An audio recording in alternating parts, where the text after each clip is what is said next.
Уоу, доста интересно. Отново Тони Джонс на поредното интересно място. Отново в хайдушко леговище.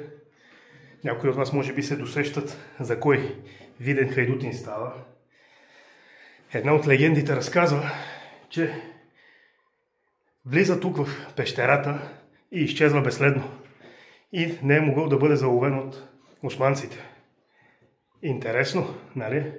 За да разберете къде е влизал, какво се крие в тази пещера. И това, което видяхте, знаете, неделя сутрин започва.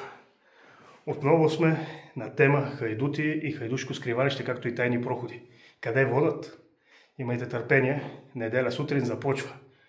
За всички членове на канала, видеото вече е налично. Отивайте да гледате.